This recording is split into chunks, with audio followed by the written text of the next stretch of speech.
Okay, it appears everybody's made it through test two, and I haven't gone into the discussion forums this morning to see who has done what. If you did not submit your paper for peer review or the first page and a half of peer review, go ahead and post it. As long as I can see that it's posted and there's three comments, and you make three comments or suggestions for other papers, you will get credit. Now, if you just said it looks good and you review someone's paper, that's not quite enough. So if that's something you did, you may want to go back and add a little more. Uh, did anybody have any issues with test two or the peer review, other than the peer review discussion forum opening up a little late? Okay. The discussion forum is going to remain open, and I'll consider anything that's posted and discussed prior to Friday.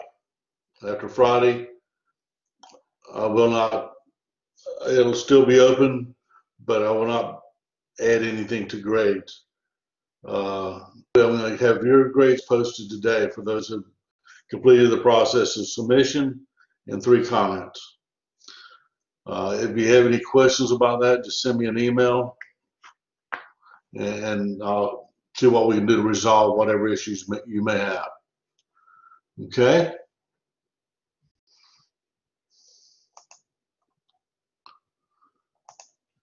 So I want to go ahead and share the other screen with you.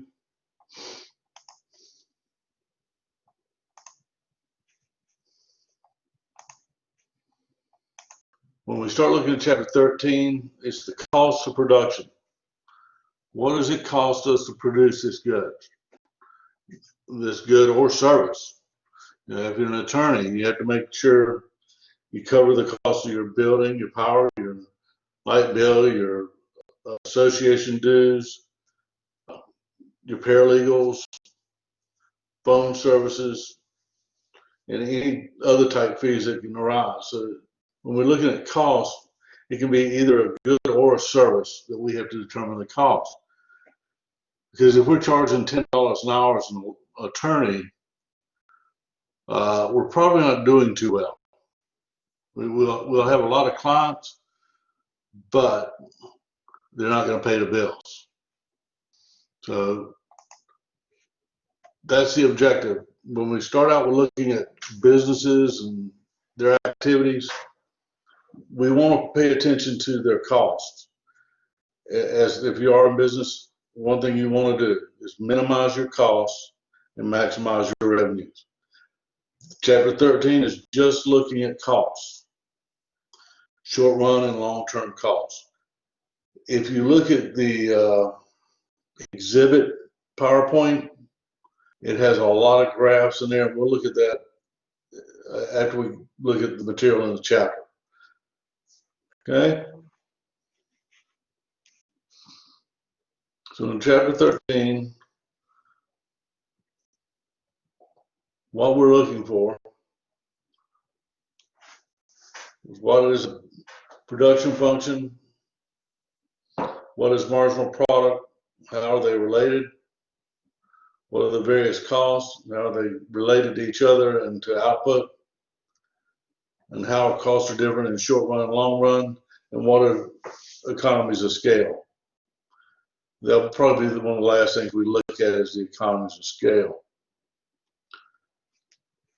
To give you an example, if they look at the yogurt shop, list three different costs they have. They got employee costs, they got power costs, they got rental, they got product costs for the ice creams or yogurts or whatever we're looking at, electricity, phone, advertising.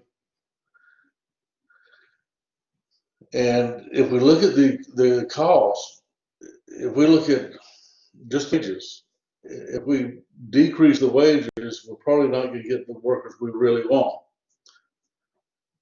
If we pay a lot, then we're affecting our margins, because then our cost will be moving upward, and unless we have a change in revenue, we've got a problem. So every one of these we can look at and just one after the other determine what variables, how variables change. If you change cost, you change providers, there's a lot of different things involved. Total revenue, total cost, and profit. These are formulas you need to know. And somewhere, I can't remember what page in your textbook, it lists all of these formulas. I would print that out and have it available when you do the homework, and I print it out and make sure you have a copy when the final test comes up on test 3, and that'll be about 5 weeks from now. Okay? The assumption, the goal of firm is to maximize profit. If your goal as a business is not to make money or maximize profits, you may be defining your service inaccurately. Because if you're not looking at a profit, if you're looking solely to maximize benefit, you should have a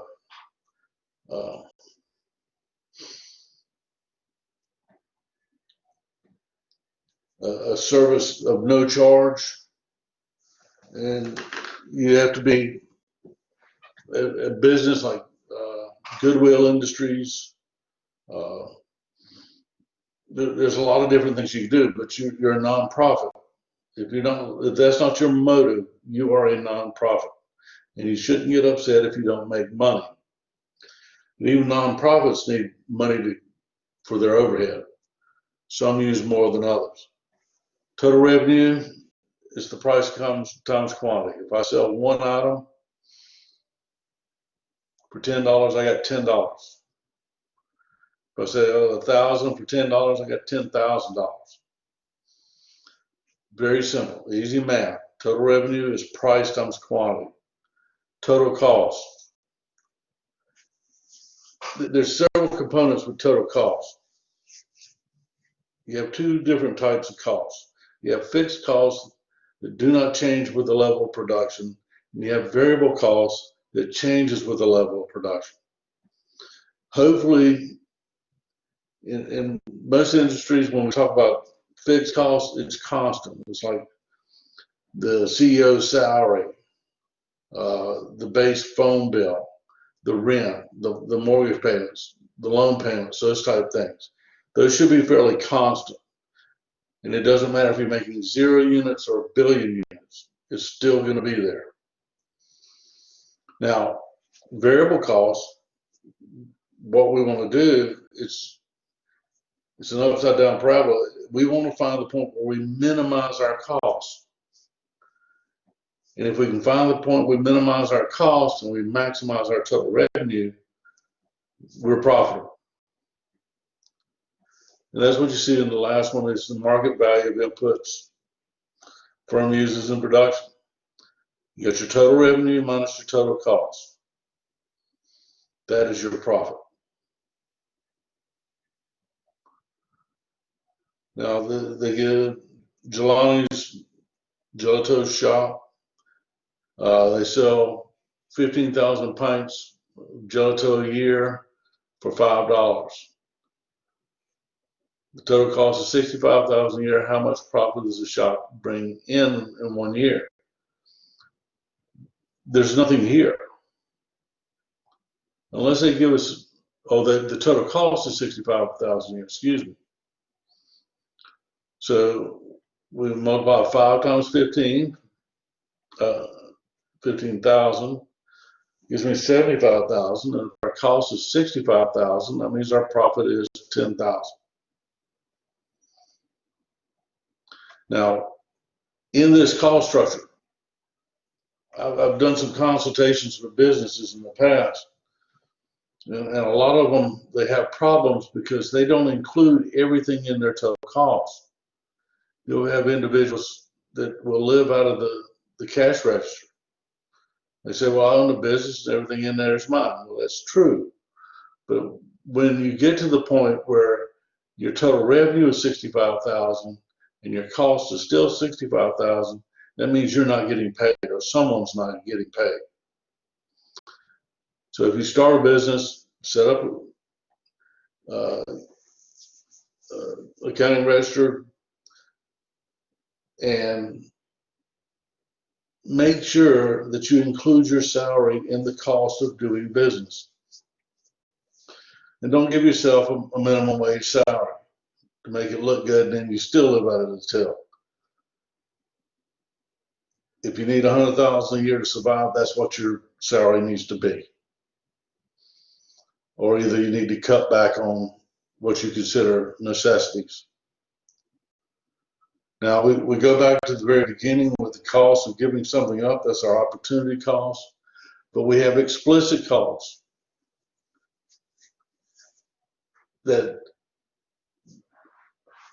that's you're paying your rent, you're paying your salaries, etc. Now, in generally accepted accounting principles, if you're in an accounting class, you're going to only look at the items where dollars and cents move. Where there's a journal entry and say, well, you purchased a new computer, and then on your ledgers, you're going to show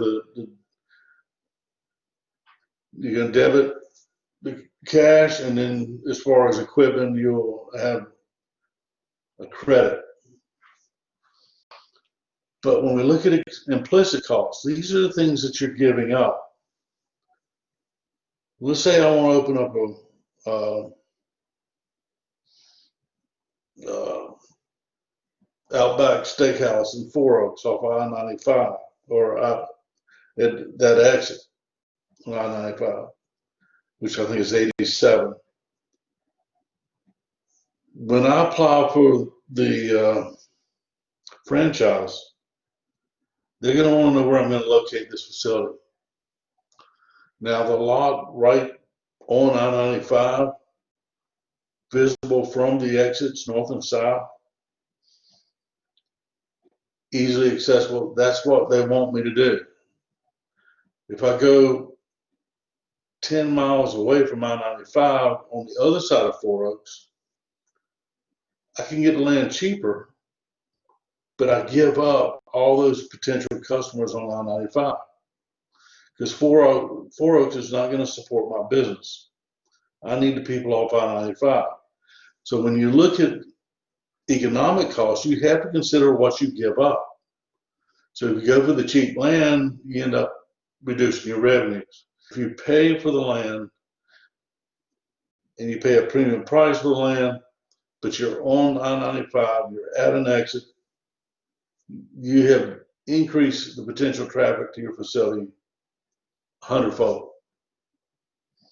But all of these have to be considered. Your accountant is only going to look at what the payment you make for the property. So in economics, when we talk about total cost, we're talking not just explicit costs, fixed costs, variable costs, etc., but we also have to add in the implicit cost, what we gave up. You're in school right now. You could be working. So if we're looking at the cost of going to school, we're looking at your tuition, your computer, your books, your transportation costs, whatever is included in getting you 2 classes and back. But we also have to include what you gave up. If you could have gone straight to work and made $12 an hour, we'll say $10 an hour, that's easy to calculate because there's 2,080 hours in a calendar year. So you're looking at $20,800. By going to school and not working, that's something you're giving up as well. And the reason you do it is because you believe, and you've been told all your life, that if you increase your level of education, you will increase your potential income. There are tons of research papers on the topic and do the calculations. And statistically, you are better off the higher level of education you attain.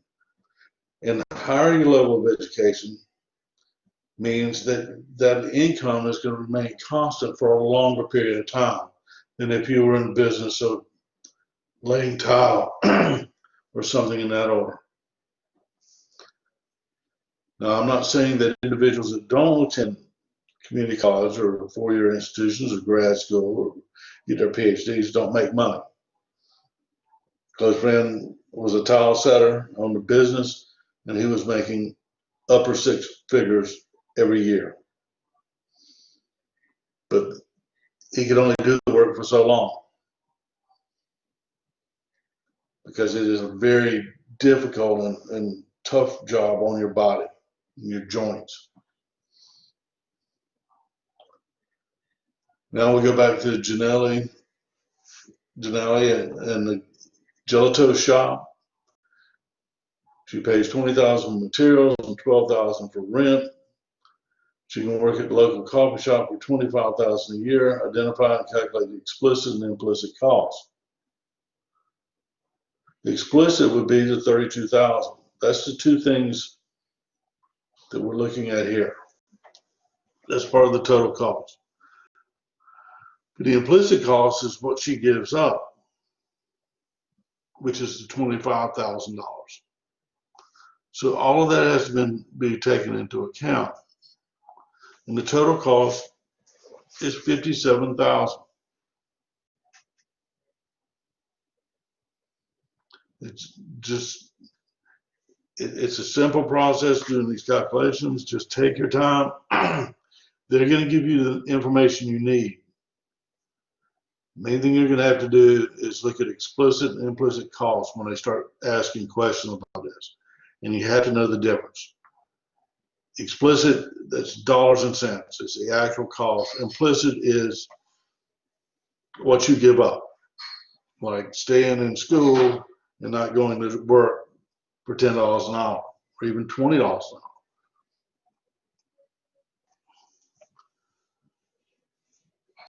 She invested $80,000 in the factory and equipment, started a business last year, $30,000 from savings and borrowed $50,000, interest 10%.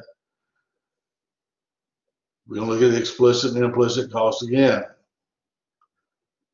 The explicit cost is that loan.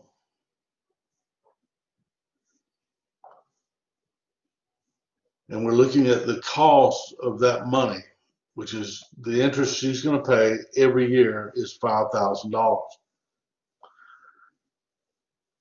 The implicit cost is the interest she could have received if she put her money into a savings account. Now, putting money in savings, if you can find a savings account that'll pay you 10%, jump on it. But for the purposes of this, I guess they want to keep it simple to where both were at 10%. So not only does the explicit cost enter as far as the interest that has to be paid for the use of that money, she's also given up interest on the $30,000 she already has in pocket. So the opportunity cost for capital, and that's just for capital, is $8,000 a year.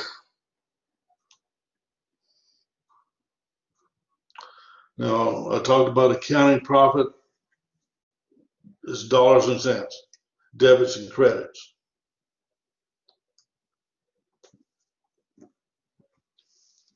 And economic is both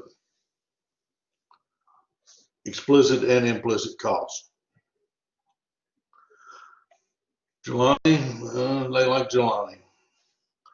She can make 15,000 pints of gelato a year, sell them for $5 each.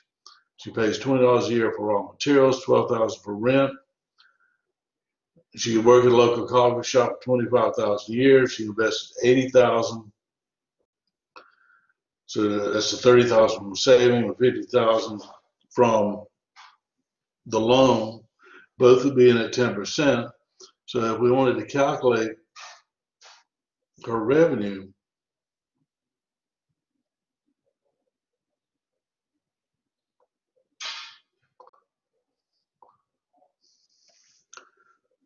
the revenue would be the 5 times 15,000, which is $75,000. Okay. The explicit costs that are incurred,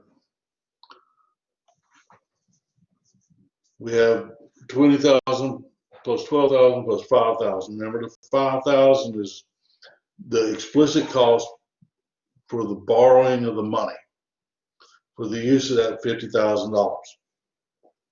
All three of those add up to the explicit cost. The implicit cost, remember, we have to deal with foregone opportunities. It says you could have a job at 25,000 at the coffee shop. Remember, it was 3,000 that was given up in interest for the money that Jelani already had in her savings and used for the business. So the implicit cost is 28,000. So if we add the 37,000, we're going to have the economic profit. If we look at just generally accepted accounting principles, TR is minus explicit cost. So it'd be 75,000 minus 37,000, which equals 38,000.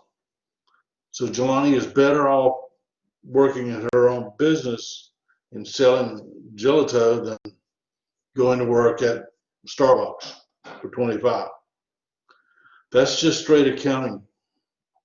But if we look at the explicit, that's the total revenue minus explicit and implicit costs. That equals 7,000 minus the 37 and 28,000, which ends up being 10,000. So she's in the positive,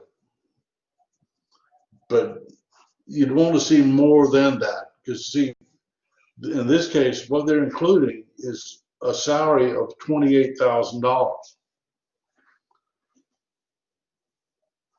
So if she paid herself a salary and there was zero profit, her salary would be $38,000.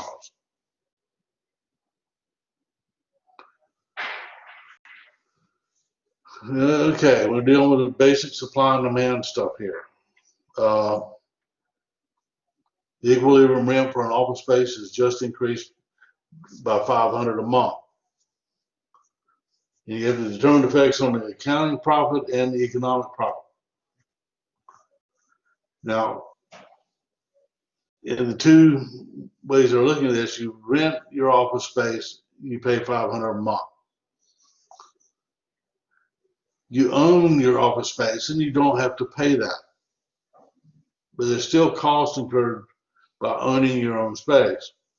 Now, if the rent increased by 500, explicit costs would increase by 500, and the accounting and economic profit would each fall $500 a month.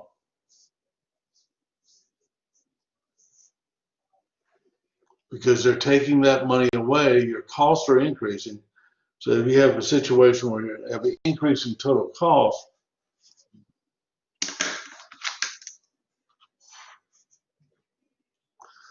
if you have a situation where your total cost, well,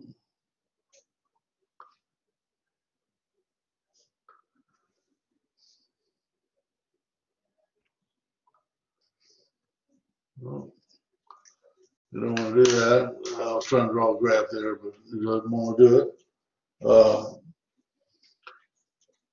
But you have to add the cost to the other costs, which would be an increase of 500, and increasing your cost decreases your profit.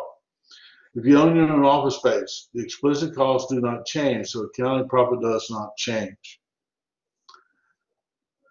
But your implicit cost would increase at 500 a month, so your economic profit falls at 500 a month.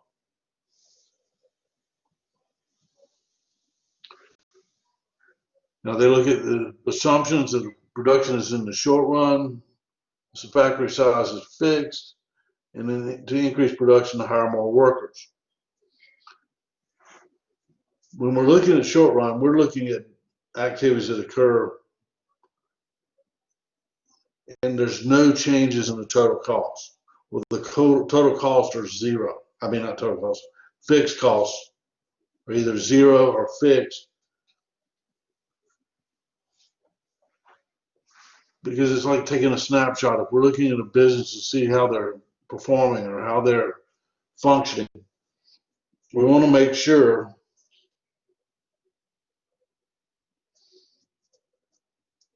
that we're comparing apples to apples. We don't want to look at our production from 10 years ago and compare it to the production today. The production function, it's when you have inputs, and as inputs increase, you will see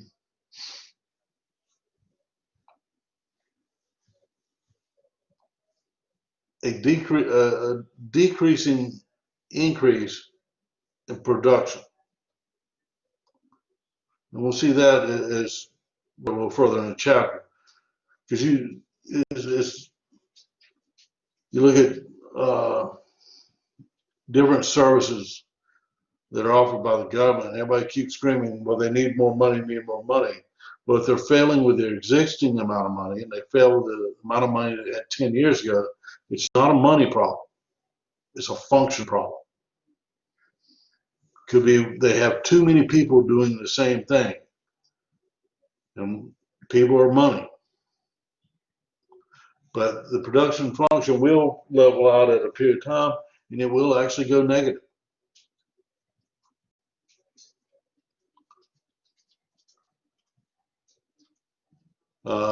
Xavier has a popcorn truck, fixed resource that he takes to fairs and sporting events.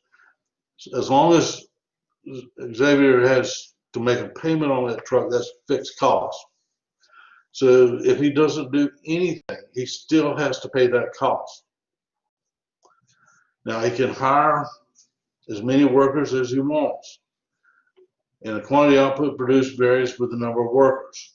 If you only have one worker, of course, your production is going to go up. So with one worker, he can produce 30 units a day. With 5 workers, he can produce 100 units a day. But we see it's an increase in both the number of workers and the buckets of popcorn.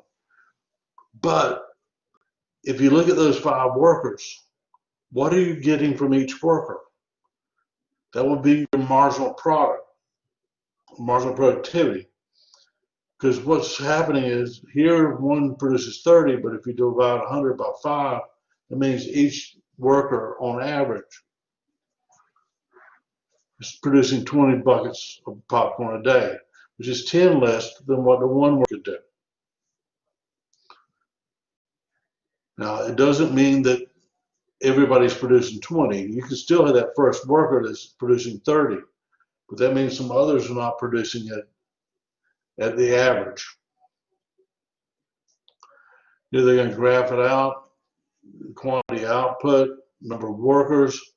We have the workers from 0 to 5. If you have no workers, you produce no popcorn. Now we can see as the numbers increase, there's the 1 at 30, 2 at 55, 3 at 75, 4 at 90, and 5 at 100. If we look at the marginal return for each additional worker, we can see that the first gives us 30, the second gives us 25, the next one 20, next one 15, and the next one 10. So we can see this curve is starting to flatten out. Now we could still increase our production if we hired a 6th worker, but looking at the trends we see here, it's reducing about 5 at each interval. So we're probably looking at 105 buckets of popcorn. So that last person only produces 5 buckets of popcorn. And if their salary is $50 a day,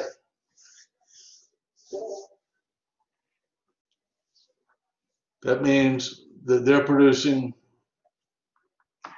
it's costing $10 per bucket to produce that additional, or to have that additional worker. The marginal product, anytime you see the term marginal, you're looking for each additional unit.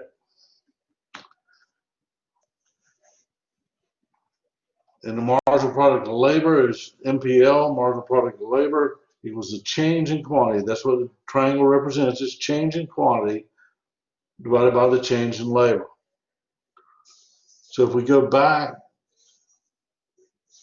we have a change in quantity here.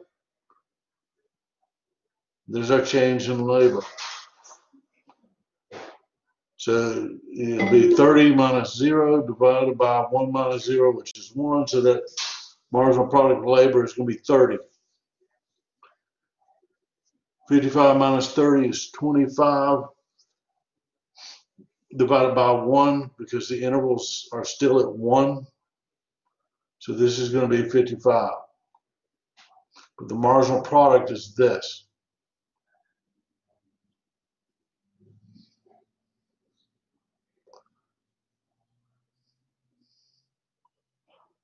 Here we're looking at the workers again, the marginal product in buckets. So here's our output. So 30 divided by 0, 1 is going to be 30. The next one will be 25. Well, like I said, 55 minus 30 is 25 divided by 1. So the change in quantity is this. Change in labor is 1. Let's say that the change in labor, we count them in intervals of 2. So if we do it in intervals of 2, this would be 12.5, not 25. You divide by 2. You can see they go down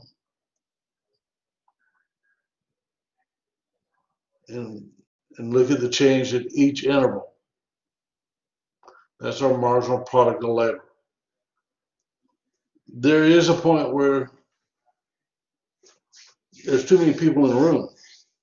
You can look at some government agencies, that's part of the problem when you look at their inability to make, their intent is not to make a profit, but to maximize their benefit. There was a radio contest, this was many years ago, where they were offering tickets to some concert, and if you would drink a gallon of water,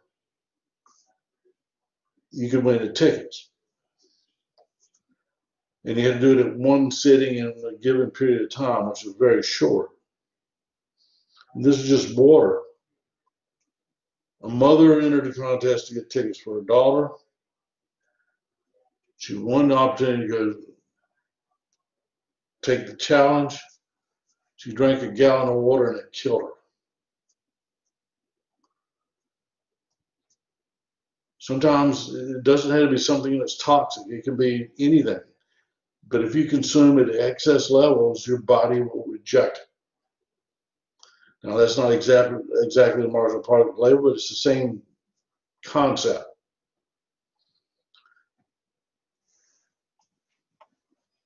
And you're always going to see this marginal product of labor is going to increase at a high rate, but the curve is increasing at a decreasing rate. That's where you see it start to flatten out. Now, like I said, with the individuals making the popcorn, if we're looking at adding a 6th worker, which based on the graph and the movement of the marginal product of labor, the next number was going to be 105. So 105 minus 100 is 5. So 5 buckets of popcorn. We'll say you sell them at $1 a piece. You pay somebody $10 an hour to make them. That marginal product of labor, the cost is going to well exceed your benefit. They're talking about the rent. The market wage for popcorn makers is $50 a day, $200 a day for the truck. So we're already looking at explicit costs for Xavier of $250 if he only has one worker. If he has two, it's going to be $100. So it'll be $300. So we look at the cost of the truck, that's fixed. It stays constant. The cost of labor, we can see that increases as we move from left to right.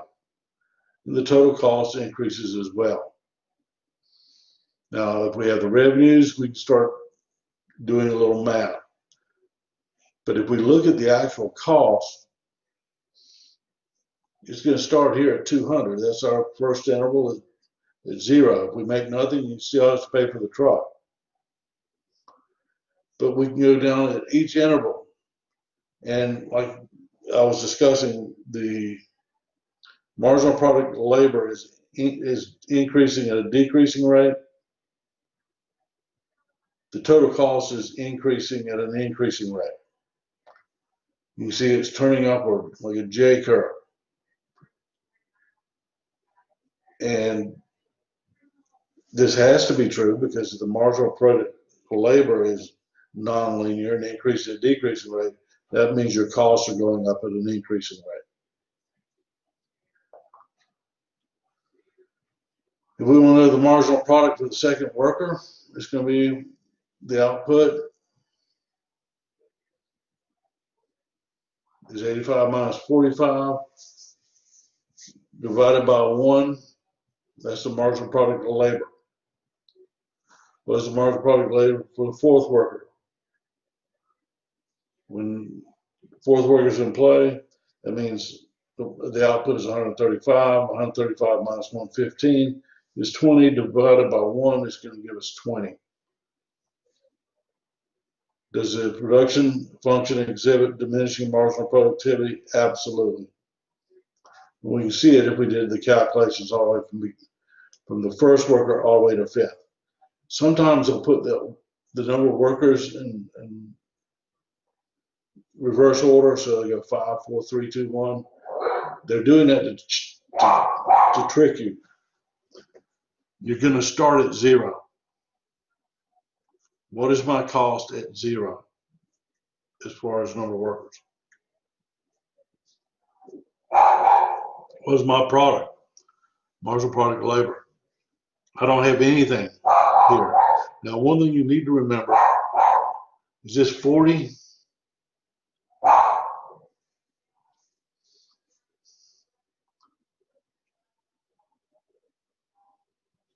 About 40, there's 40.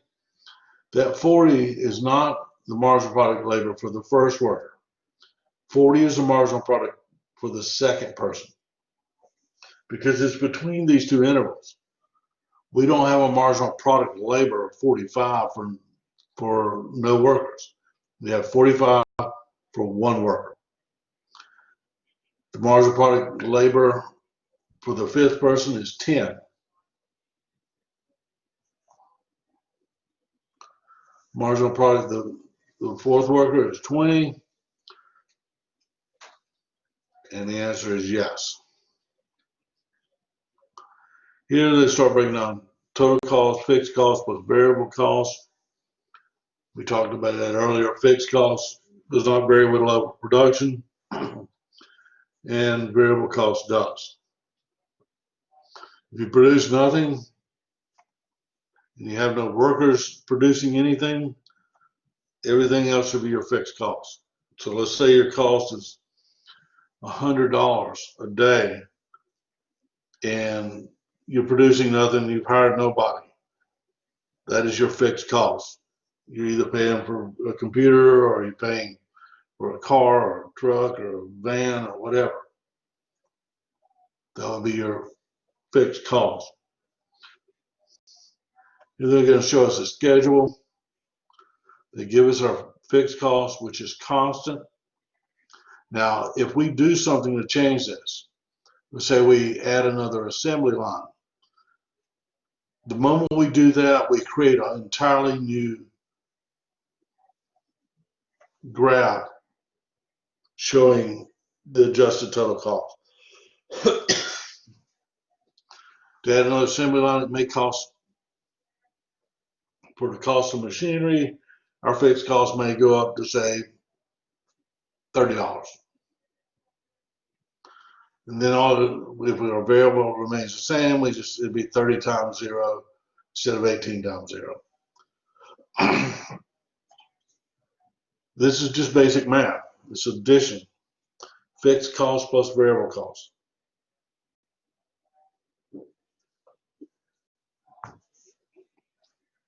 And if we were to graph it, we'd see something that looked like this.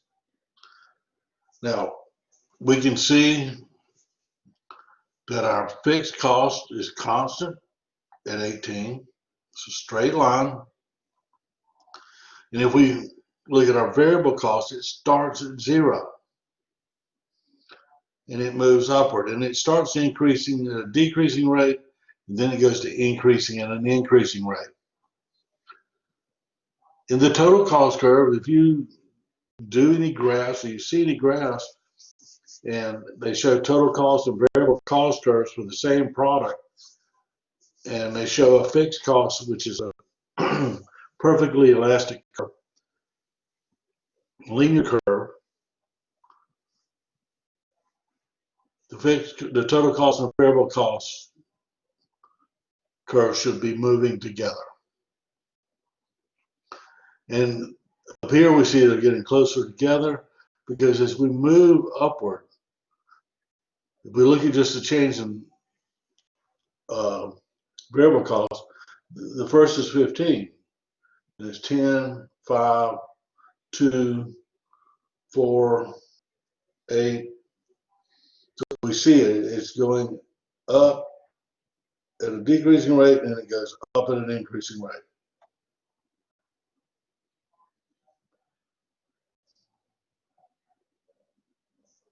Now they're going to show us a lot of different, some new formulas. We have our average fixed cost, which is fixed cost divided by quantity. Variable cost, average total cost equals total cost divided by quantity. Average fixed cost plus average variable cost. Marginal cost is the cost for each additional unit. It's a change in TC over change in Q. Anytime you see marginal, it's for each additional unit, and you're looking at the change at each interval. So for average fixed cost, that's going to be constant.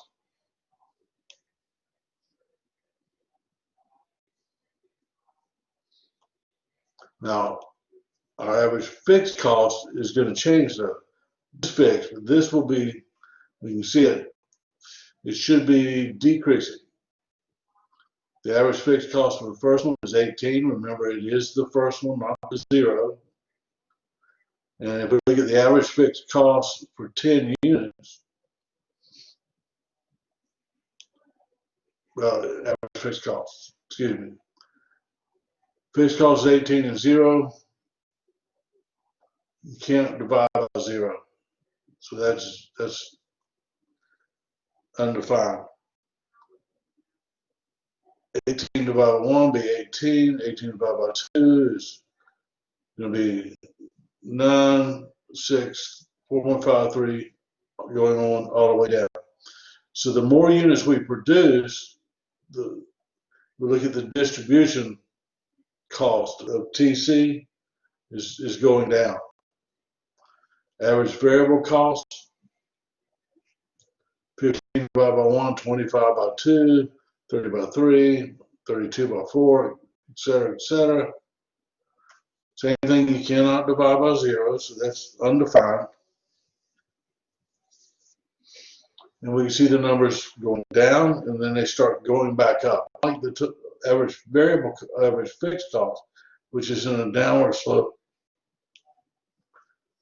Average variable cost is going up. Average total cost, all it does is add these two together. Now we could add these two together to get 154 and divide 154 by 10, which will give us 15.4. So we can do it in multiple ways. If we truly understand it, we know that all we have to do, if we calculated average fixed cost and average variable cost, just add those two numbers together,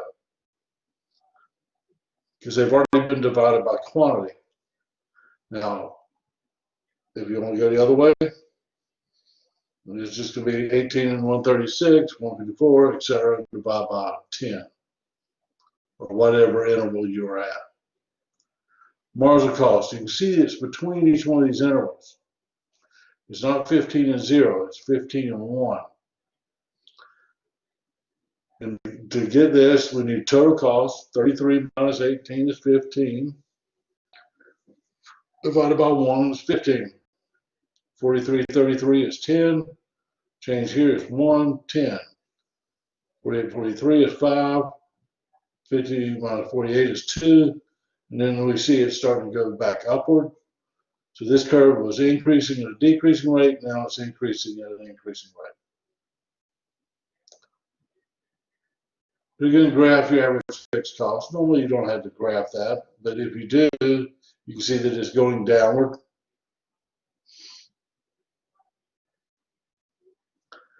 If we're looking at average total cost and average variable cost, we'll see two graphs that look very similar, but the difference we see here is the amount of the fixed cost. Between 15 and 33, that's going to be 18. That's your fixed cost. And the difference between all these is going to be that fixed cost we calculated earlier. That average fixed cost we calculated earlier. Now, we want to minimize our average total cost, and we see that interval somewhere in here, right at 6 units. If we produce 2 units, our cost. And if we produce 8 units, the cost is going upward. And it's going to continue to go upward at an increasing rate. Here's our marginal cost curve. Now this doesn't look real significant because there's nothing else with it. We see this well-defined marginal cost. If we put it in with all the other cost curves, we have a rendering of all the costs incurred by this business and the measurements of costs. We know average fixed cost plus average variable cost is average total cost. But the area we're looking for is right in here. Now, the one variable that's not here that we need to know is the revenue or the price of the product. Because if we have the price of the product, we'll say the product price is $10. At 6, that's where we break even. We neither lose nor win any money. But if our price is 15, we're going to produce at this interval, which is about 7. And if the price is 25, we're going to produce a bunch of these units. Okay? Here we see the marginal cost and average total cost. And this means per unit. So if we're looking for the minimum average total cost, we're looking at 6. And if the price is not, we're looking at a quantity of 6. If the price is not above $10 or above $9.99, we're probably not going to be producing this product. Now, if we're a startup, we're going to have growing pains, and we have a learning curve that's going to be incurred. So our average total cost may be higher. But over time, we expect that cost curve to drop down a little further. And if our revenues remain constant, our profits will grow. We can see where MC is less than ATC. So MC is less than ATC. The average total cost is falling. When MC is greater than ATC is rising.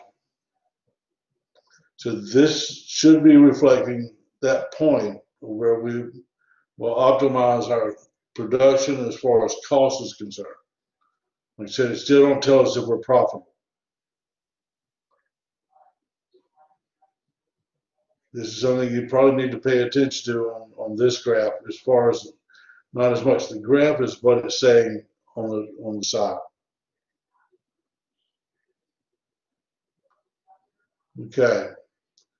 We should be able to easily fill this out.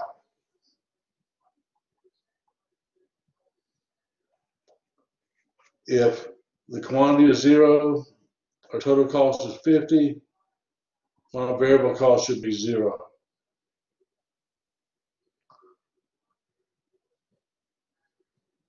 So this is our fixed cost, 50. And we can validate that by, if we look at the second unit, our variable cost is 30 and our total cost is 80, the difference is 50. 100, 150, 150, 110, 160. So this should be 10 and 60, 3. We can look at this and we can, if we know the average fixed cost, we know the number of units. To get our total cost is going to be 3 times 1667. That'll show us our total cost, or no, show us our average fixed cost. And if we look at our average total cost, 3 times 3667 is going to be the number we see here. Okay. Any questions so far?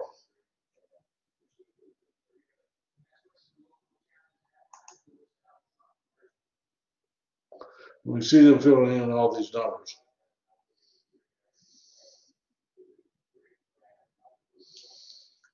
Very simple. If you go back to your formulas, you should be able to find every one of these numbers. Okay. Now there's 2 things we look at as far as cost. We have short run cost and long run cost. The difference between short run and long run is, in the short run, if we're looking at generally accepted accounting principles, the short run is less than or equal to 1 year. The long run is greater than 1 year. That's generally accepted accounting principles. Remember, we're not accountants. We're looking at it as an economist. In the short run, for an economist, means all the inputs, or some of the inputs, are fixed. Like you purchase that truck, you purchase the land for the factory, the cost of building the factory, because you probably borrowed money, you issued bonds or whatever, and you still have to pay them back. Let me simplify. Let's say I want to sell hot dogs at Johnson County Courthouse. I buy a hot dog machine. It's $3,000. I hate owing money. So let's say I make $1,000 a week in selling hot dogs, or let's say $500 a week, and $1 a piece, so I make $500 a day selling hot dogs. If I really want to pay this off pretty soon, and I can live on little money, I can pay, let's see, $500 a day. I'm there days a week, Monday through Friday, so $500. That's $2,500. If I put $2,000 on it a week, or I put $1,000 on a week, that means I got $1,500 to continue operations. In 3 weeks, that card is paid for. If I do not go to work on week 4, my costs are 0. I'm not making a payment for a product or for equipment. There's no payment. I paid it off. Now, if someone else wanted to compete with me and they said, "Well, I don't want to I need more money every week than 1,500, and they finance it for say a year. Their payment's going to be lower, but their long run, their short run costs are fixed, and it eliminates some of their ability to work in the marketplace and make quick and easy changes. Because if they park theirs and they're financing for a year, that means whatever the monthly bill is or daily bill, they still have to pay that for that card. Okay? So in the short run, some of the costs are fixed. Cost of these inputs are fixed costs. In the long run, everything's variable. So I paid mine off in 3 weeks. After that, it's up to me what I want to do. Because if I park it, it doesn't cost me. But if an opportunity comes up to buy another car, whereas my competition may be still paying for theirs and they can't afford to buy one, I can buy another one. I can put one in Wake County, Wayne County, Cumberland County, Harnett County, and I can go on because my assets are liquid. Everything is variable. So the long run, everything is variable. Now, if we look at the average total cost curve, they're going to give us a series of average total cost curves. And these are short run average total cost curves, what's signified by the S. And this is, say I have one assembly line, one shift. This could be my cost curve for that configuration. I want to produce at this level right here, where I minimize my average total cost. Now, let's say I add another assembly line. Well, now my cost structure is completely changed. And let's say I want to produce at this level right here. I need to make sure I have that other assembly line in production. Because if I don't, then my cost is here. And it continues to increase at an increasing rate. Here we have another average total cost curve. It's continual shifting. Now, when we look at the long run average cost curve, we're going to see something else occur. Now, when we have these average total cost curves, we can see these transition points. It goes from ATS to ATCM, ATCM, from ATCM to ATCL. If we put this third one in motion too soon, at this level of production, our costs are going to be extremely high per unit. Just like if we try to get away with not adding the new assembly line, our cost is going to be much greater if we stay with our original configuration. So these are business transition points. And as a business owner or manager or whatever, you need to understand that when you change the structure of the process, that previous average total cost curve is out the window. You have to create another one. And if you're doing long-term planning, that's what you're doing. You're looking, if I add this other assembly line, what is it going to cost me? I'm going to have increased costs in workman's comp, increased costs of employees, increased costs of machinery, power, et cetera, et cetera. Okay? All of these are short-term average cost curves. And you see where they blend them together.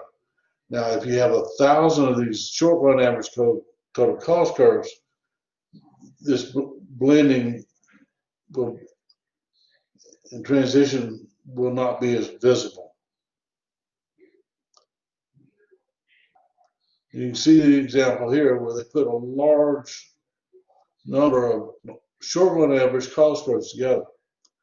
That's what creates the long-run average cost curve. Is finding these transition points and just the smoothing effect. So we can see our long run average cost is decreasing, then it gets here, and it's no longer decreasing between these two intervals.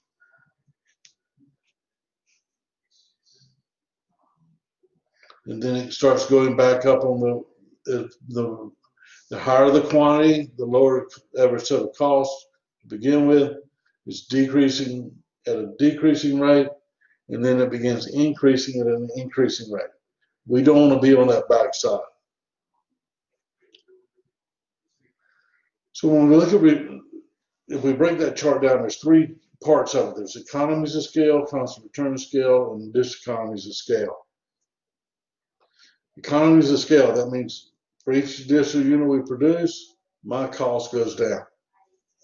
Now we can be looking at just our business doing this. We can look at the entire market. And the constant return to scale means for each additional unit produced, there's no decrease in cost. Diseconomies of scale is going the opposite direction. Here we see the economies of scale. And with the economies of scale, for each additional unit produced, we're going to increase our quantity. If we increase our quantity, our average total cost curve goes down. In constant return to scale, ATC remains somewhat constant, but it eventually will start increasing. On this side, long run average cost curve, total cost curve, if we're already in this business, and it's a mature business, and it's a constant demand for our products. If we're already over here at this point, and as long as our costs exceed this long run average total cost curve here, we're okay. But if we're wanting to start a business, and it's already in the market's already in diseconomies of scale, which means for every unit I produce, my cost goes up exponentially, and it's an increasing rate. I don't want to enter a market there. I don't want to enter a market here in the middle where you have the constant return to scale, because with the constant return to scale, we see here, the more I produce, there's no cost benefit to increase production. Now again, if I'm on a tour business and I'm here, okay. If I'm starting a business and the economies of scale for that marketplace have already been taken, I'm not gonna participate. There's no incentive to enter in this area. Now, there's a lot of companies that are in this point, but as long as their revenues exceed their long run average costs and they're profitable, they stay in business. And here we have the decrease in economies of scale.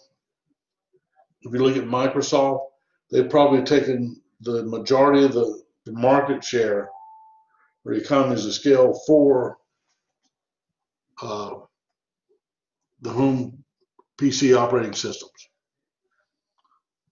Somebody coming in is going to have to either take it away from Microsoft or redefine the cost structure for finding a better way to produce those goods.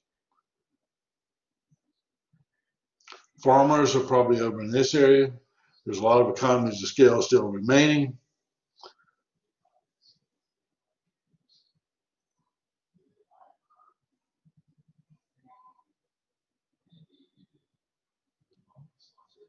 There's an explanation of what we looked at the very beginning. You can go through that.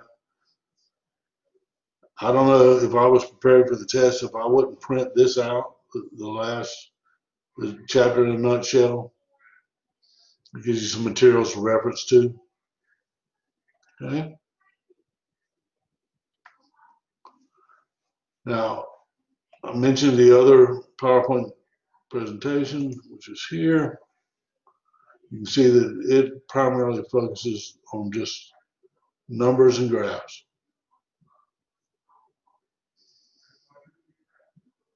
Like I said, this is our cost structure. Here's the economies of scale, and gives you a good explanation of it. But here's the page that has all the formulas on it. I would definitely print these out.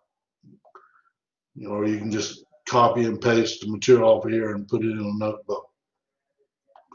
Any questions, comments?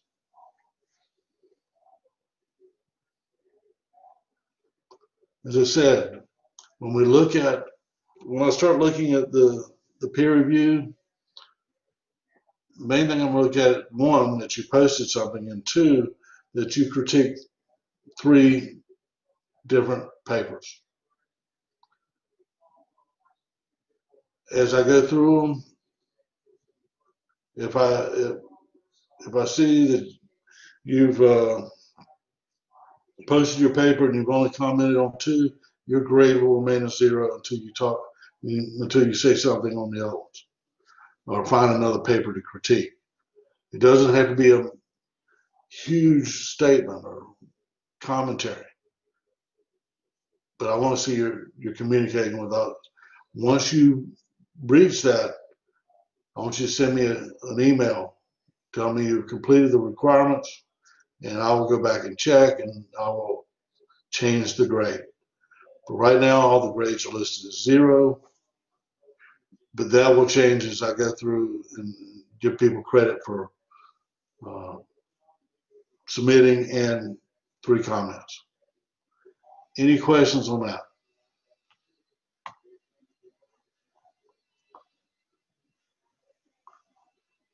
Okay.